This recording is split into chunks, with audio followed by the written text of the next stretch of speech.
Recorded Books presents an unabridged recording of Rough Justice by Lisa Scottoline, narrated by Barbara Rosenblat. This book is copyrighted 1997 by Lisa Scottoline. This recording is copyrighted 1997 by Recorded Books. The trial has just gone to the jury. Marta Richter is pleased. It's probably the case of her career, and she's confident that she has won an acquittal for her client. Outside the Philadelphia Criminal Justice Center, a snowstorm is raging, the big news story of the day. By tomorrow, the headlines will be proclaiming the outcome of the trial. And now, Rough Justice. Chapter 1. It started with a slip of the tongue. At first, Marta Richter thought she'd misunderstood him.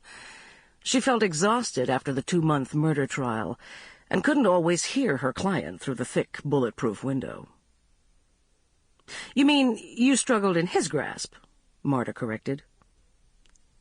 Elliot Steere didn't reply, but brushed ash from his chair on the defendant's side of the window. In his charcoal Brioni suit and a white shirt with a cutaway collar, Steere looked incongruous but not uncomfortable in the jailhouse setting. The businessman's cool was the stuff of tabloid legend. The tabs reported that on the night Steere had been arrested for murder, he'd demanded only one phone call, to his stockbroker. "That's what I said," Steere answered after a moment. "I struggled in his grasp." "No, you said he struggled in your grasp. It was self-defense, not murder. You were struggling, not him." A faint smile flickered across Steere's strong mouth. He had a finely boned nose, flat brown eyes, and suspiciously few crow's feet for a real estate developer. In magazine photos, Steere looked attractive, but the fluorescent lights of the interview room hollowed his cheeks and dulled his sandy hair. "What's the point? The trial's over. The jury's out. It doesn't matter anymore who's struggling with whom." "What's that supposed to mean?" Marta asked. She didn't want him to play word games. She wanted him to praise her brilliant defense. It was the case of her career, and Steere's acquittal was in the bag. "Of course it matters." "Why? What if it wasn't self-defense? What if I murdered him like the DA said? So what?" Marta blinked, irritated.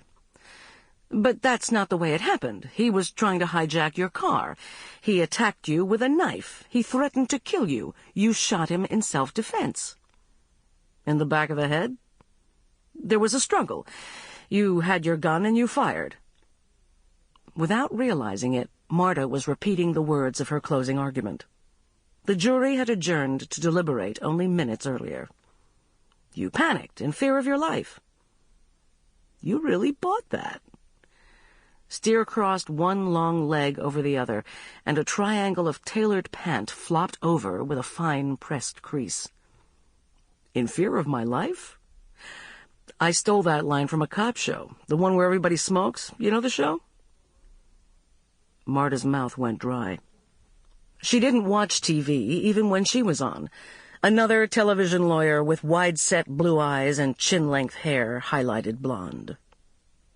A hardness around her eyes and a softness under her chin told the viewers she wasn't 30 anymore.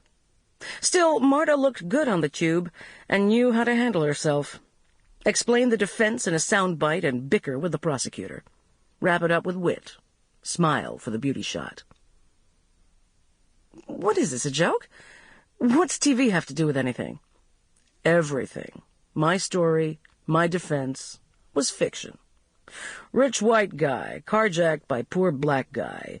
White guy has registered Glock for protection. Black guy has X-Acto knife. Not a good match." Steere eased back into his chair.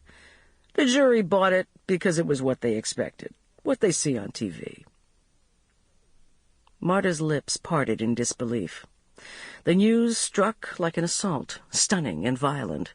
Her mind reeled. Her face felt hot. She braced her manicured fingers against the cold aluminum ledge and fought for her bearings. What are you... Sample complete. Ready to continue?